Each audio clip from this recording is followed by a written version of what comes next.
from the consumer and retail perspective, brands really have 3 to 5 seconds to capture a consumer's attention as they're walking down the aisle. And brands have to be pretty ruthless, I would say, from a hierarchy and basically a prioritization standpoint, I would say, just in terms of what part of the story really makes like the most sense to highlight in the context of what's just going to resonate the most with the target customer, and have to really just make those parts big enough that the consumer can see them, standing 5 feet back from the shelf. Welcome to GroceryPulse, powered by Innovar Marketing Agency, where innovation drives strategy and delivers real results in the grocery space. I'm George Goodwin, your host, a fourth-generation grocer and marketing expert. This podcast is your go-to toolkit for growing your business and staying ahead in the fiercely competitive grocery environment.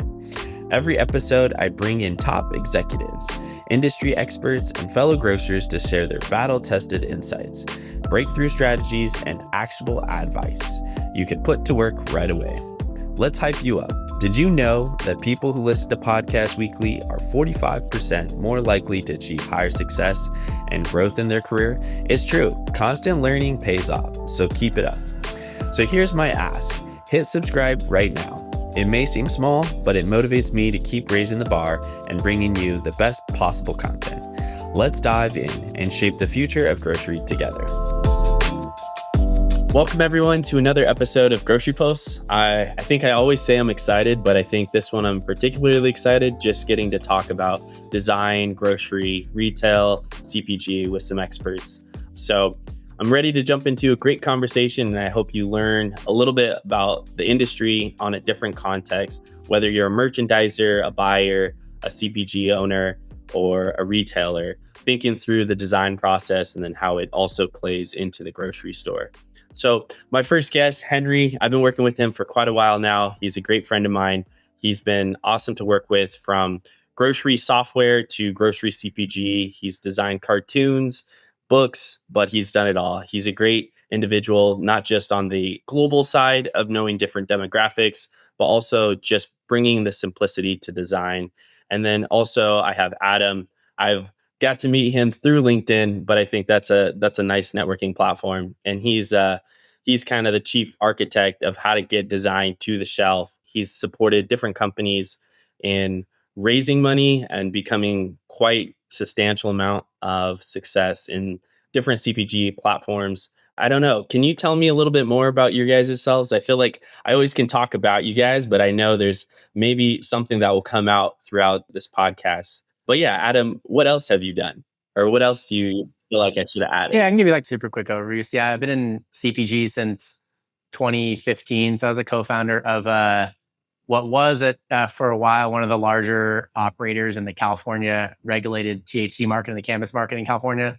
So we basically built a brand that partnered with small craft regenerative farmers up in the Emerald Triangle area. So we basically built a brand around kind of partnering with them and telling their stories together and kind of telling the small farmer story. I think we were called the Whole Foods of cannabis a few times as an example.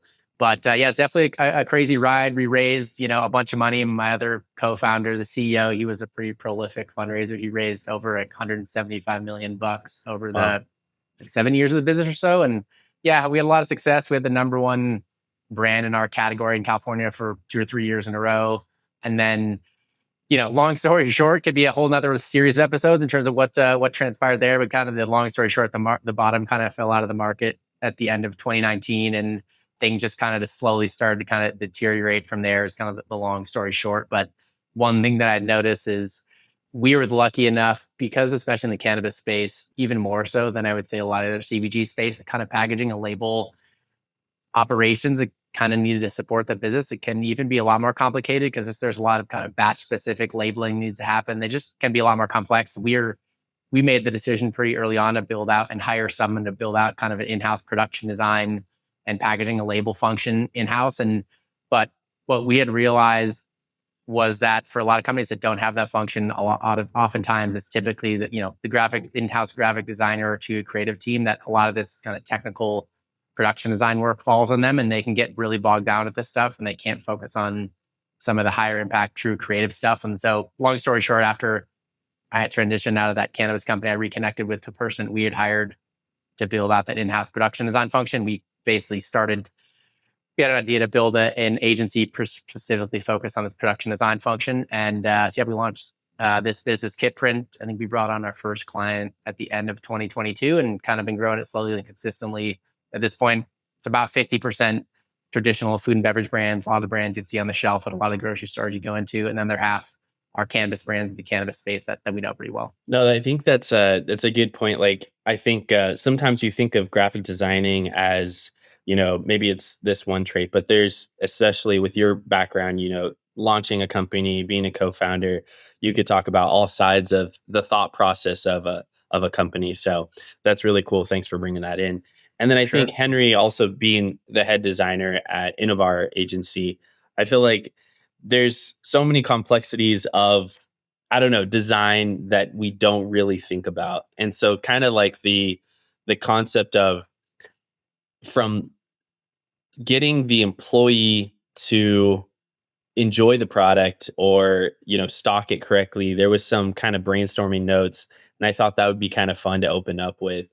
But Adam, you or Henry, like, we talked a little bit about from package design, but even the ease of use of the design for stocking. I was just curious, like, what have you guys seen on design concepts that help the employee even stock it better, or kind of shape that experience? Or when you think about design, how do you think about even the origin of the first person that sees it, that might be the employee stocking, or the first buyer? How do you play with that thought process or that design concept? No, but it's a good questions. I mean, especially and it's not one that we usually contemplate. I mean, and we were thinking about the customer, but also, I mean, the workers, the employee that are first, they have the first hands on with the product, and they're responsible for placing it and all of that. That's something that it's also good to consider. But at the end of the day, I believe it's important to just think of it as as a customer also, Yeah. and I would say that the most important thing is the clarity. I mean, when they receive the thing that they're going to, move around the store, it is important that they know what the product is. I would say I will go with clarity. Yeah. I feel like that has been more of a trend. And I don't know if you could correct me if I'm wrong, Adam, but like the BXR bars, or like bringing the simplicity and clarity. Cause I feel like sometimes when I think of a kid, I would think of like the Gatorade, and they would have all these different sports characters. And now you're just seeing Gatorade as an individual logo, or they're kind of bringing that clarity back.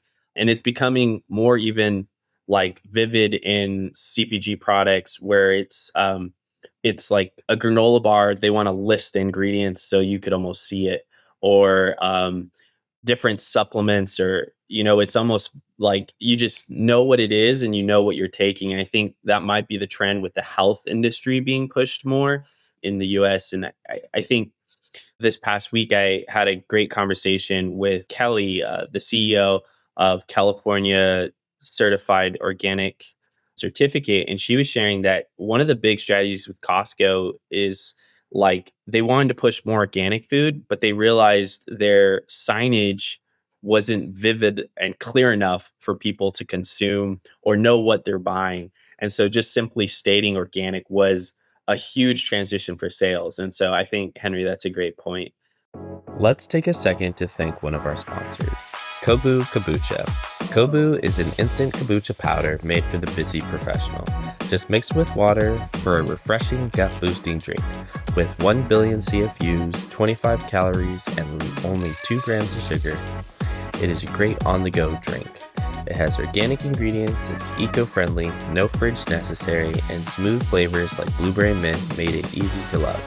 Valued at $60, grab your free sample in a waitlist bio below.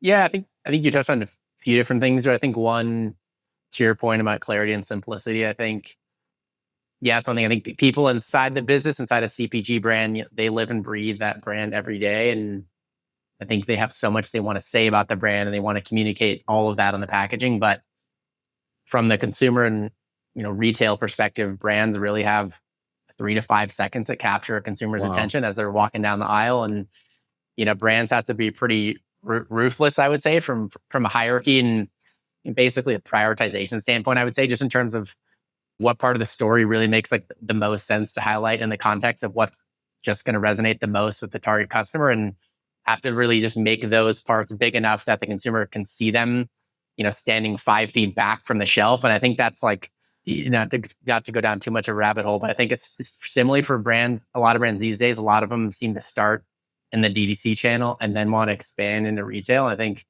they've been used to having that luxury of telling their full story, like across their whole website. Someone, ends up on their website. By the time they get to the product detail page, they've already kind of digested the story. But I think by the time, they've kind of captured the whole story. But when they're transitioning, that brand is, transitioning to retail, they don't have that luxury. And so, like for most customers, when they see the brand on the shelf as they're walking down the aisle, that's probably going to be the first time they're gonna encounter the brand for a lot of those customers. And so they need to be able to get the brand story and what it stands for in a matter of seconds if they want to capture that sale. I think is like one thing.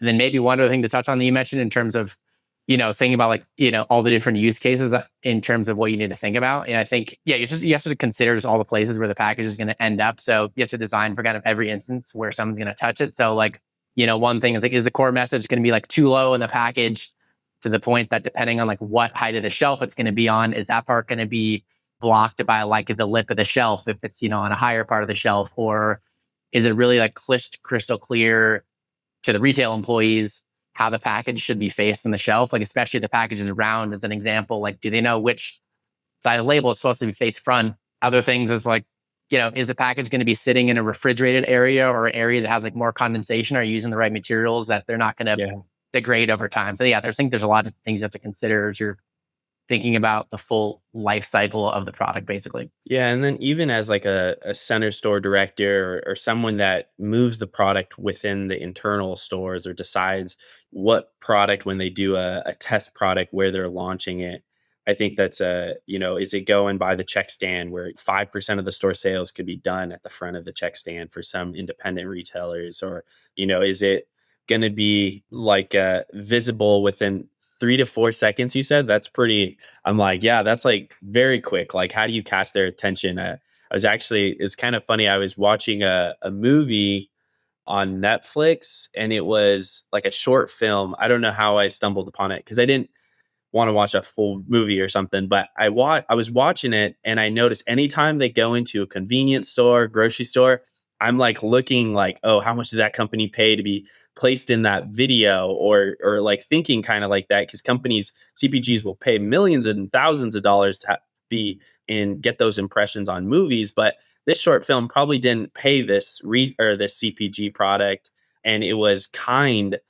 They scanned like the granola bar section, and I paused the TV, and I was like, I recognized only two brands. There was like Think Bar and Kind, but it was like a whole aisle, and it was like what stood out in those split of a second. But then on branding, like, how do you pretend to be that consumer or even be the consumer, like Henry was saying, and go in the aisle and like scan like what would pop, what wouldn't.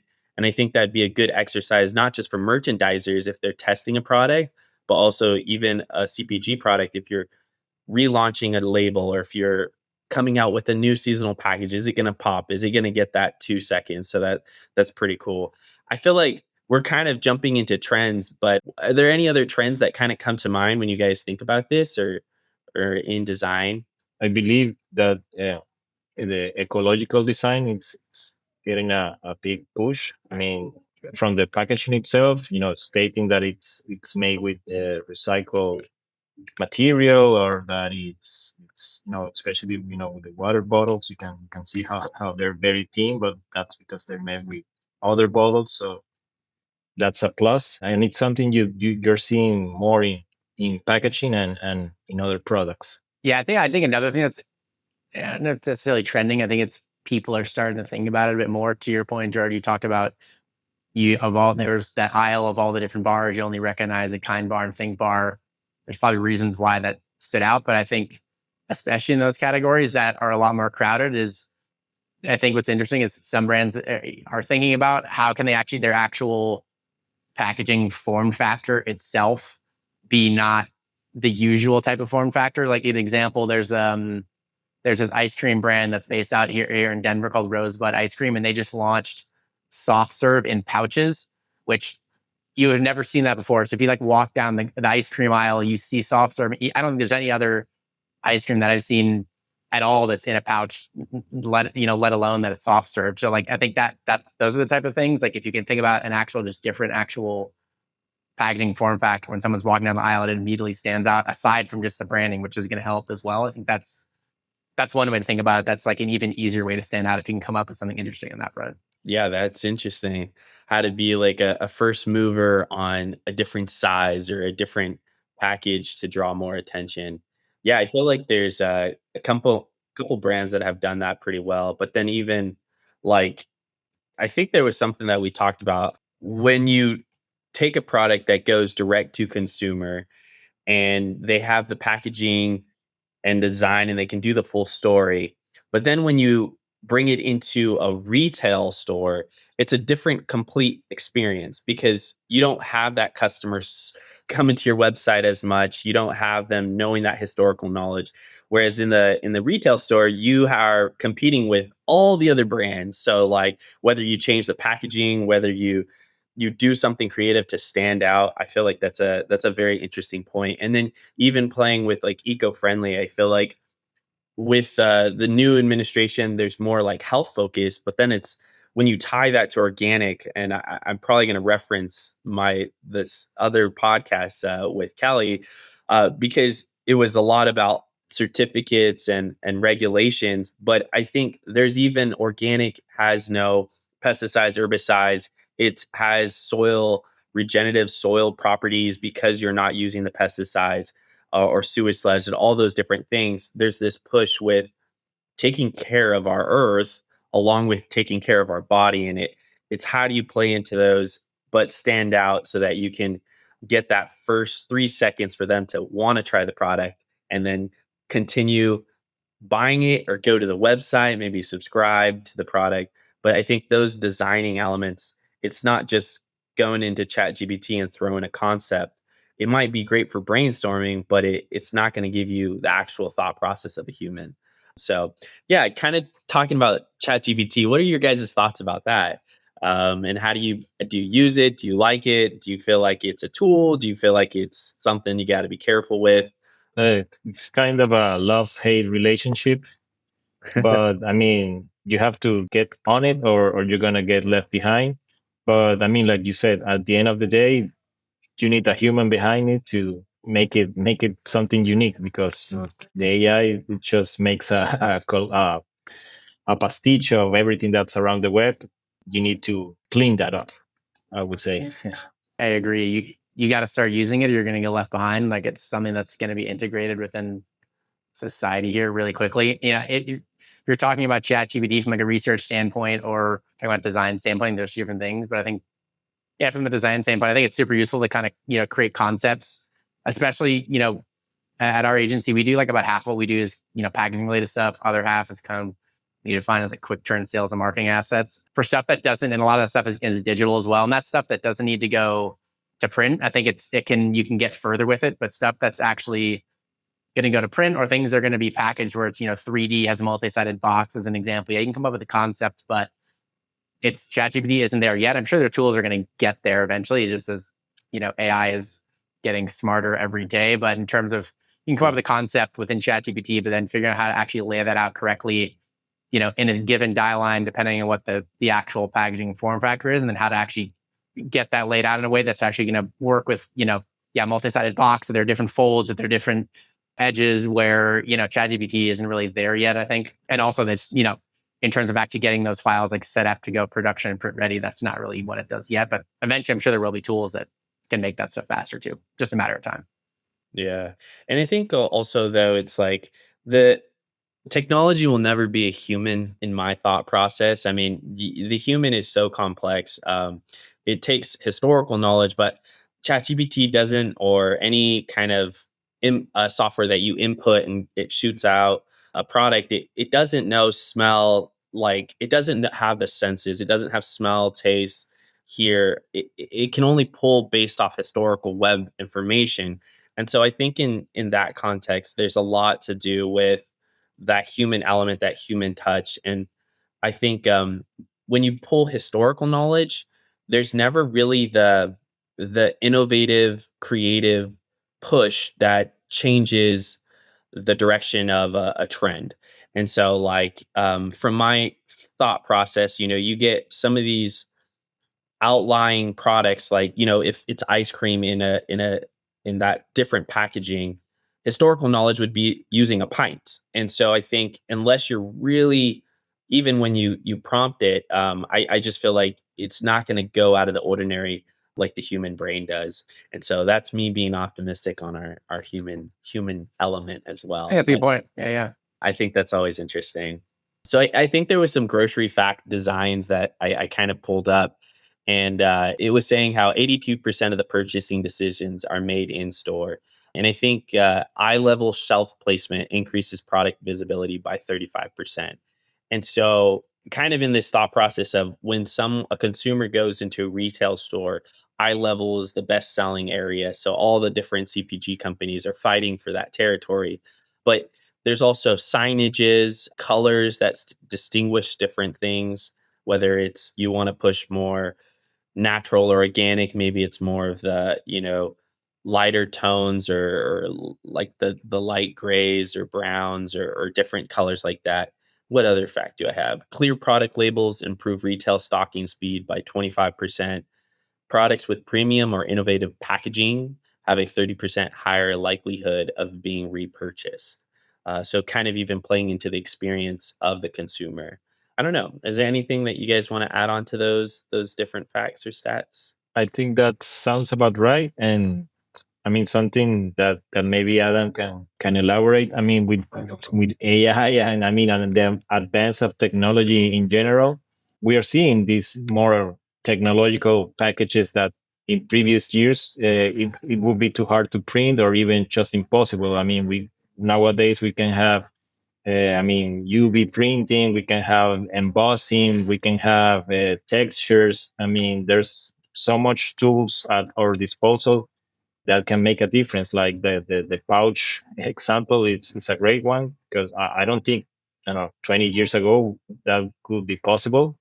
So that's something that's very interesting. Yeah, I think to that point, I think there's also, Henry, you touched on it a little bit, but I think digital printing as opposed to like offset or whatnot, I think is that technology has definitely improved a lot of the past few years, which I think enables you to do like a lot more high quality, printing and much smaller runs. I think that can also enable, to your point about like premium or innovative packaging. I think like as this digital printing quality increases, you can do like smaller runs. You could do like limited edition runs that really stand out of the shelf, or maybe things that are, a lot easier to kind of capture trends, or it's like, a Valentine's Day specific SKU, or like a Mother's Day specific SKU, or like, I don't know, a Super Bowl is not allowed. You're not really allowed to use Super Bowl anywhere at all. You get dinged by the NFL. But Yeah, I think, there's some of these new technologies that enabling to do a lot more like small run stuff that can follow along trends and stand out a bit more depending on kind of what's happening in the world at a given time. very cool. Yeah, I think when you think about, I guess, like design, what makes you smile? Like when you're designing something, kind of like what project, or is it the finished project, or hearing the success, or is it just a design that really speaks to you and the consumer? Or I feel like lately I've been listening to a lot of podcasts about entrepreneurship, and it was like you need to have your little ritual, like your little thing that just gets you in the zone, or when you wake up, or whatever it might be. And so lately mine's like drinking a cup of coffee with a little sunshine. If I have a view, oh my goodness, I think I have a smile on my face. But even when you have like excitement when you're working too, and I'm curious, like when you're what makes you smile while you're designing, or kind of drives that passion? I don't know, whoever wants to go first. Go ahead, Henry. I'll let you go first. Okay, great. As far as rituals, I'm a coffee lover too. The way to get in the zone for me is a warm cup of coffee and some nice music. Regarding what makes me smile, the job wise. I would say the results. Getting reviews, opinions from my peers, from the final consumer. Like the hard data, like the product did best since we did the redesign. That's something that's very fulfilling. Awesome.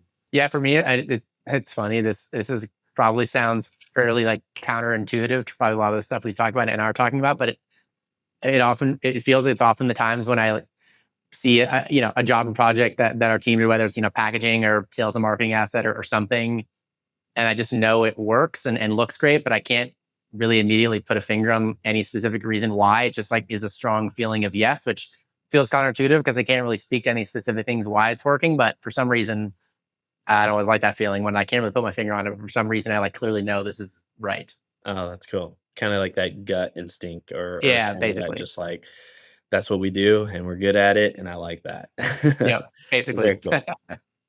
Very cool. I think I always like asking that question because it always, you kind of just find like the passion behind the person or like maybe Henry, it's cool. I think there's like validation, but then also like the concept of seeing the data behind what happened or the results and you can calculate and then just trusting your gut. I think that's we overlook it so many times. But I think there's a general, when you're in an industry for so long, sometimes you have so much noise, but trusting your gut it can play a huge success. When we think about like the process of design and how it gets implemented, you're kind of like someone that comes in and is able to streamline and make things very successful.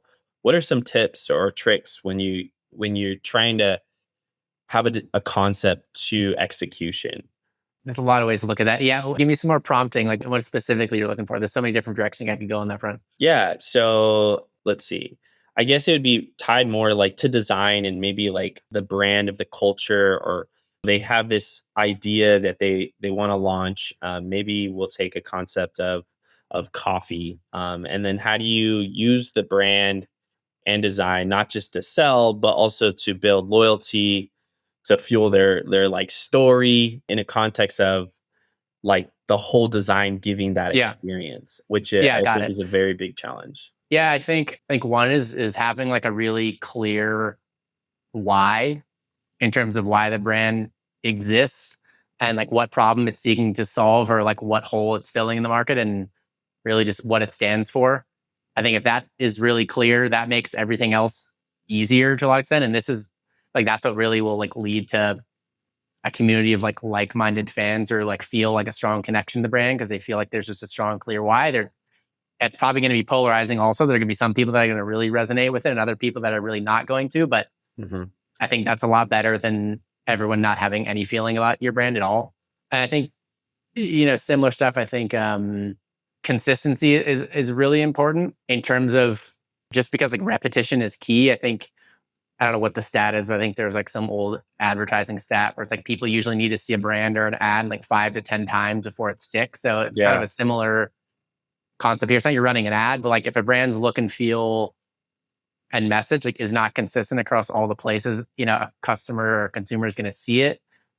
It may feel like the consumer is seeing it for the first time over and over again, or at least it won't entirely like make that connection. So I think that consistency piece is really important too. So that's like you get that repetition. So like the fifth time they see something related to the brand, they're going to keep knowing it's the same thing. And by the fifth time, like, okay, I want to buy this. I got to check this out. Yeah, consistency across like the branding on any platform, any product or any website flyer, like keeping that consistent, I think is huge. And I think that's very easy to mess up when you're a new emerging brand.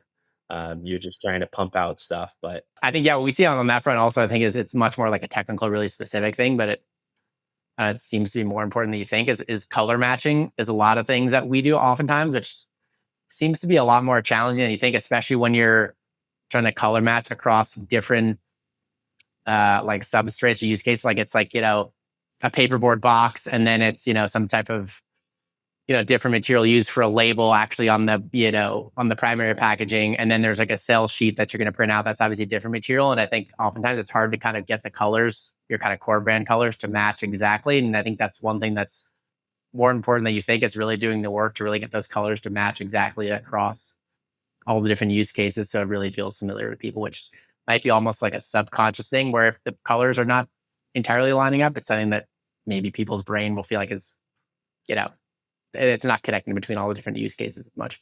Yeah, no, and I think consistency, and then I think you mentioned your why, and what's the whole desire behind that brand, and I think if you can stay tuned to that, I mean, even like honing into your ideal customer persona, like who are you targeting? Sometimes, again, you try to target everyone, and then you're just throwing a net into the ocean and hitting nothing. But can you really hone in on that individual that is currently buying your product and really tailor? You'll have more success, and then eventually, that will expand. But I think, Henry, how do you hone into, I guess, playing in different cultural backgrounds, or how do you target certain different ICPs? Your perfect customer. How do you tie or target them when you consider the different cultures or the different brands? Like, what kind of thought processes do you have in mind? Well, I mean, doing the homework, should we say, it's like very important, doing research. And also, I mean, that's more like a teamwork. So it's important that all parts communicate properly and we are honest and that all what we're trying to achieve. And, such research, try and error. And Mm. sometimes we're going to miss the mark, but eventually we're going to get there. But I would say research, it's the most important thing. Yeah, the homework before. Sometimes that's the hard part.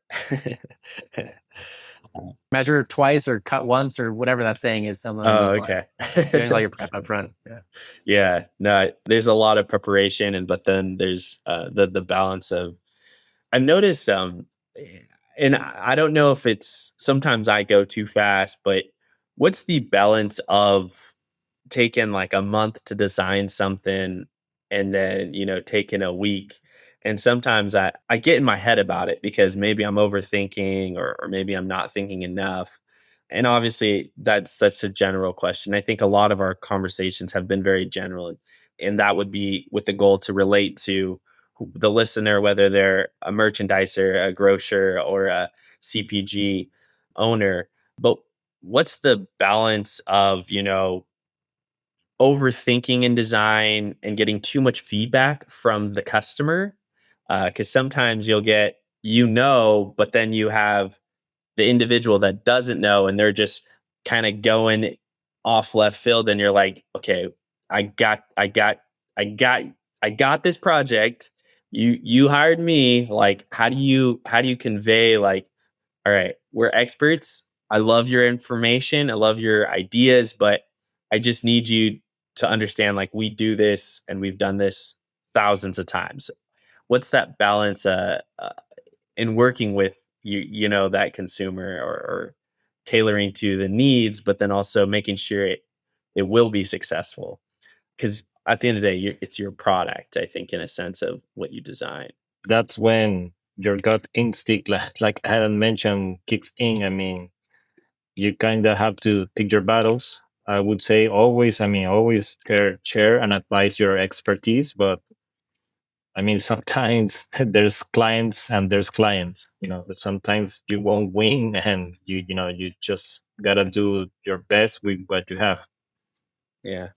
I think there's that, what's that say? In terms of, there's a few different like questions you had there. I think one in terms of how much, I think I was kind of understanding what you were saying, is how much feedback do you take from the consumer versus how much do you lean on what you know? And I think there's a saying where it's like Henry Ford said something along that. If I kept listening to the consumer, they would have just told me they keep wanting a faster horse or a faster horse and buggy or something like those lines, and we never have the Model T. So like, I think it's like, yes, listen to the consumer, hear what they have to say, but at the end of the day, like, you got to go with what you feel is right, and that's how you're going to take, I think, bigger leaps to a certain extent. And then I think your other question in terms of like, going fast, how much work do you do versus going to market? I think that's a good question. I mean, I think there's always talk about, especially in the technology world, it seems like people talk about like launching an MVP, getting something to market as fast as possible to get market feedback and then kind of iterate from there, which I think that's still super valid to a certain extent. I think in CPG it could be a bit more complicated depending on what you're talking about. Like especially in the packaging front, like it's much more of an upfront cost to like place that order of whatever the MLQ is. So like I think you got to get fairly far along with what you're bringing to market first, because if that's going to be the first iteration, and then don't feel like it's working well or not getting good feedback, and you need to quickly iterate it, like you're probably going to be tossing a whole lot of packaging in the garbage. So I think in CPG, it's probably a bit more complicated, where you got to get a little further along in terms of what you feel like is right and doing a bit more work of that up front rather than taking something to market super quickly, if that makes sense. That kind of makes me think of, like in the CPG space, I feel like I've seen it a few times where a redesign, a rebrand, or a relaunch could either make or kill the company. I think I was learning about tropical, what is it? To Tropicana? Yeah. Tropicana, and how, like, I don't know, was that from your podcast, or was that, or maybe I just saw something, but they paid millions of dollars for this like redesign, and they got the best agency, and the consumer really was just looking for the orange with the straw in it. And they redid the rebrand. It's just took out the orange, and their sales dropped like almost in half, and they just confused the consumer.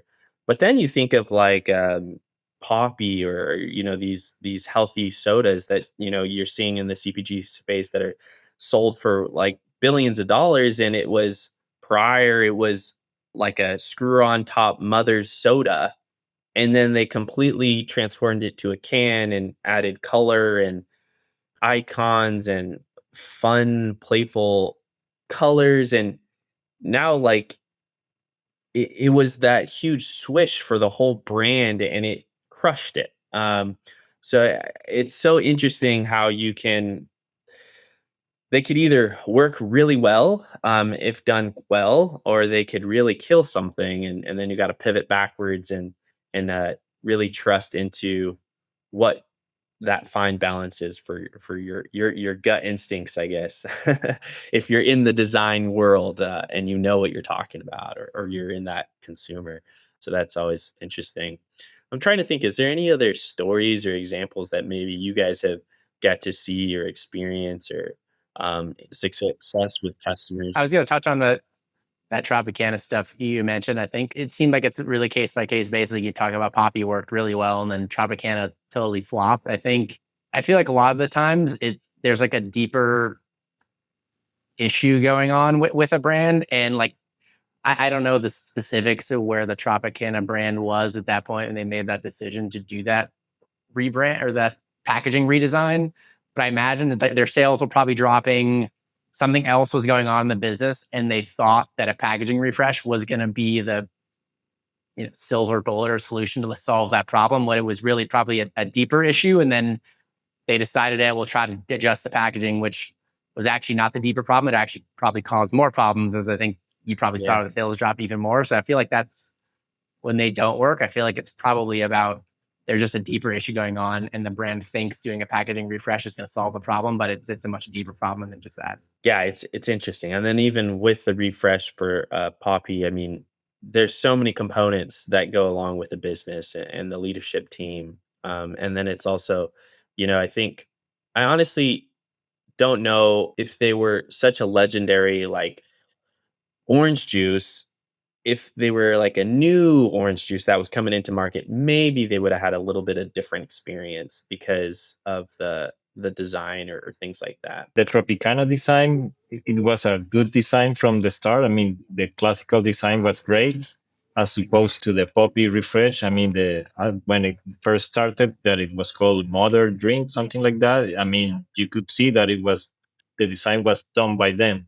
It looked not to be bad, but it looked amateurish. So that's a key difference there. That if something's not broken, don't try to fix it. So Yeah, if something's not broken, don't try to fix it. I like that. So this has been really cool. I feel like there's a lot of cool little nuggets we've pulled out, kind of just in all around, whether it's been talking about individuals products standing out to even the thought process of design, and even some brands that relaunched and had success, and then even just some core simple, sticking to your gut, or even trusting the designer and their expertise. So I kind of been doing this thing. It's the fire round. It's kind of fun. I try to keep it short with my questions, but sometimes conversations come out, but it's okay. But feel free to, just say your first thought or yes, no kind of concept. We'll go Henry, then Adam, and then Adam, then Henry, just to see if hopefully we don't skew each other's answers. But with the first one, most overused design trends in the grocery right now, or something you see that it's over usage is maybe not your direction, or anything in that context. It's kind of a random question too. Sorry. I could give you a few. Like, I think the cartoons, or they use like icons. I think there's another one, whether it's really play into the green environment, or they may use pastel colors, or what are some other designs concepts? Maybe even using like, I just think of like cereal boxes with like the sponsored athlete, maybe overkill with that, or their mascot. I don't know. Anything that you think that maybe they'd have more success not doing that. I mean, it depends on the genre of the product. I mean, with cereals, I mean, with healthy cereals, yeah, that's a common stereotype. The healthy jogging woman, or something that all it's always funny to me. Those pictures of someone eating and they're smiling, like you're eating while you're laughing while you're eating your salad or something like that. So I mean, depending on the product, you can clearly see some things that are being overused. So, and yeah, I think those type of pictures, that's something it's being overused. What do you think, Adam? I think it I really would say depends on the product. What you said, Henry, is very true. But sorry, go ahead, Adam. no, I think you're totally right. I would say, I mean, yeah, I think it's pretty obvious. Like the trend is putting protein in everything right now, which, and you're on the Oh, grocery side. I'm sure this is not a trend you're unfamiliar with, but more than that, it's like the calling out protein like front and center in the packaging when it's just naturally occurring or like expected to already be there. Like now they're putting the grams of protein big and center on the front of like a jug of milk, or like, someone's like, yeah, there's obviously already protein in milk. It wasn't added. I don't know. It just feels like that's just getting a bit overplayed at this point. yeah. No, that's a good one. Good thinking. Favorite packaging design that you did not do, that kind of something like maybe a brand or like a style that kind of just stood out to you, that was cool. This is one of those ones where I can't really call out any really specific thing that I like, but I've always liked the look of Olipop's cans. I just think the brand is clean, approachable, and it just stands out on the shelf when you look at it compared to some of the other similar, better for you sodas on the shelf.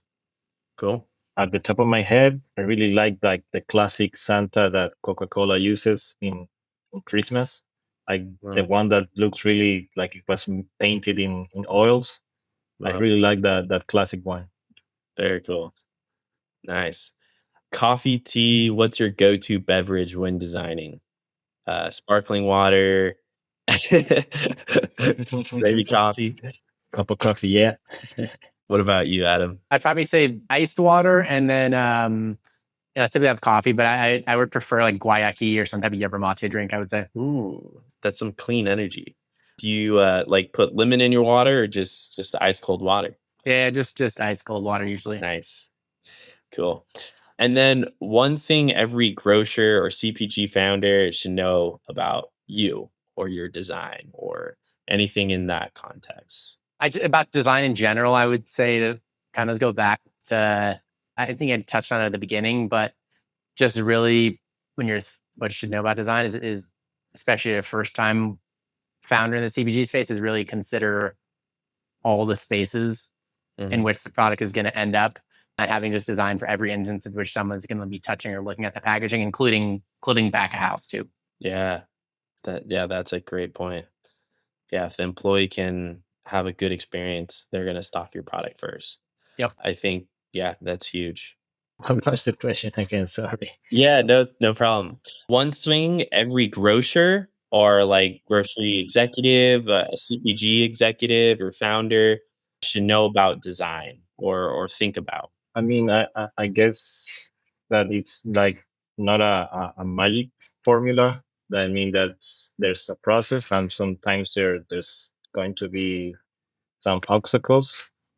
But most importantly, that it's very important part of the success of the product. So it's advisable not to cut efforts on graphic design for your product.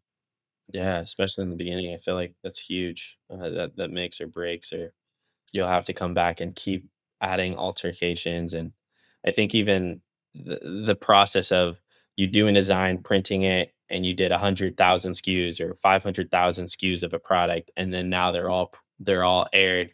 And then I've seen like companies they'll put like a sticker to try to fix it, and it's just like, yeah, how can you prevent all that? So yeah, very intent decision and understanding the process in the beginning can save a lot of money. So those are some great points. Yeah, I mean, that's all I got for my fire chat. You guys have been awesome to talk to, pick your brain. I've been enjoying just even thinking slightly even different. So I appreciate what you guys have said, but what's the best way? I mean, people can reach out through LinkedIn. I'll put some comments in the caption underneath the post. But Adam, what's your website, or can you? Yeah, our production design Kitprint website is just kitprint.co. And then yeah, probably the best way to find me is on LinkedIn. Awesome. Nice. For me, if you would like to reach us, I think the best option is to find us at innovaragency.com. I would say that's Yeah. the best option. Awesome. Cool. Thanks, Henry. Yeah, thank you guys. And I think we'll publish every 2 podcast episodes every month. And I think that the next episode we'll be recording with Alexander Creamery, Family Farm. They're a cool dairy process that has jumped into the regenerative farming. And I think there's 0.03% of dairy farmers pushing anything beyond organic. And then now they're going beyond, and we'll be getting to talk to the founder, Stephanie, and I'm super excited. So this has been great. Yeah, thank you. Awesome. Thanks, guys. Thank you, guys. Thank you for joining me on this episode. If you found value here, rate, review, and hit that subscribe button. That small act helps us grow this show and fuels me to keep delivering insights that matter. Stay connected by joining our LinkedIn group for even more grocery insights. And if you have thoughts, questions, or ideas, reach out to me directly on LinkedIn or email or Instagram. I'd love to hear them. Remember, the best grocers are always learning. Stay curious, stay bold, and keep pushing innovation. Finally, I'd like to thank my incredible team, Lynn, and our head editor, Enrique. Their dedication and hard work makes every episode possible. Let's keep making this podcast better, one conversation at a time.